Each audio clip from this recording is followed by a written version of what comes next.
Bismillahirrahmanirrahim. Assalamualaikum warahmatullahi wabarakatuh. Perkenalkan, nama saya Santi, NIM 200-222-084, ruangan administrasi publik reguler 2. Baik, saya akan menjelaskan sebuah materi sistem ekonomi Indonesia. Penjelasan sistem ekonomi secara konkret bisa dibilang cukup sulit karena beberapa ahli cenderung memiliki penjelasan yang berbeda.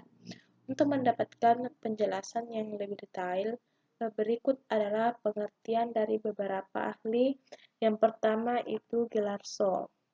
Sistem ekonomi adalah keseluruhan tata cara untuk mengordinasikan perilaku masyarakat, produsen, konsumen, pemerintah, bank, dan sebagainya dalam menjalankan kegiatan ekonomi, produksi, distribusi, konsumsi, investasi, dan sebagainya.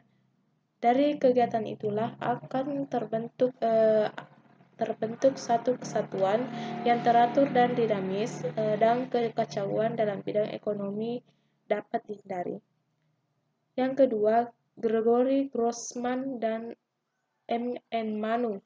Sistem ekonomi adalah sekumpulan komponen-komponen atau unsur-unsur yang terdiri dari atas unit-unit ekonomi serta lembaga-lembaga ekonomi bukan saja saling berhubungan berinteraksi, melainkan juga saling menopang dan mempengaruhi. Yang ketiga, M.C. Earhart. Seperangkat mekanisme dan institusi untuk menjawab pertanyaan apa, bagaimana, dan untuk siapa barang dan jasa diproduksi. Dari definisi tersebut sebenarnya dapat ditarik dari kesimpulan tentang pengertian sistem ekonomi. Pada dasarnya, sistem ekonomi adalah suatu cara untuk mengatur dan mengorganisir suatu kegiatan ekonomi dalam anggota masyarakat, baik oleh pemerintah maupun swasta, berdasarkan prinsip tertentu demi mencapai kemakmuran atau kesejahteraan. Fungsi sistem ekonomi yang pertama, sebagai penyedia dorongan untuk berproduksi.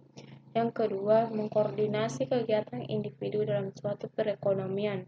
Yang ketiga, sebagai pengatur dan pembagian hasil produksi di seluruh anggota masyarakat agar dapat terlaksana seperti yang diharapkan. Yang keempat, menciptakan mekanisme tertentu agar distribusi barang dan jasa berjalan dengan baik. Macam sistem ekonomi yang pertama, sistem ekonomi tradisional. Suatu sistem dalam organisasi kehidupan ekonomi berdasarkan kebiasaan, tradisi masyarakat secara turun-temurun yang mengandalkan faktor produksi apa adanya. Yang kedua, sistem ekonomi komando. Sistem ekonomi terpusat adalah sistem di mana pemerintah memiliki kekuasaan yang dominan pada pengaturan kegiatan ekonomi.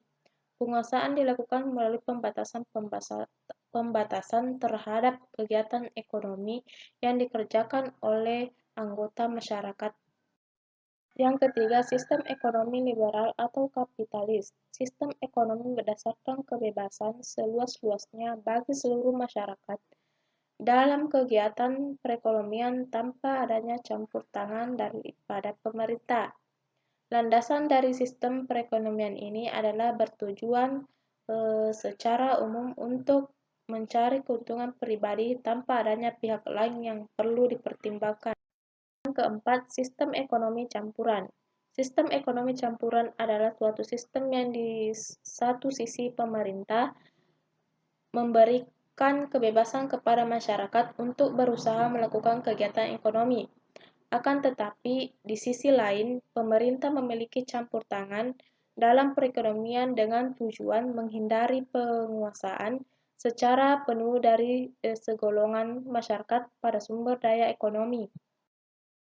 5. Sistem ekonomi dan perekonomian Indonesia. Sistem perekonomian Indonesia adalah sistem perekonomian Pancasila yang dipilih karena di dalamnya terdapat makna demokrasi. Barang yang dianggap sangat penting bagi eksistensi negara dan dibutuhkan banyak orang tidak boleh diserahkan pada pihak swasta. Negara dapat membuat kebijakan, mengurus, mengatur, mengelola, dan mengawasi produksi strategis tersebut. Kekayaan tersebut dibiarkan begitu saja jatuh pada pihak yang salah, maka kemakmuran masyarakat dalam memanfaatkan kekayaan tersebut sulit terwujud. Ekonomi Indonesia kini banyak ditopang oleh industri dan perdagangan dengan fokus mayoritas di sektor ekspor.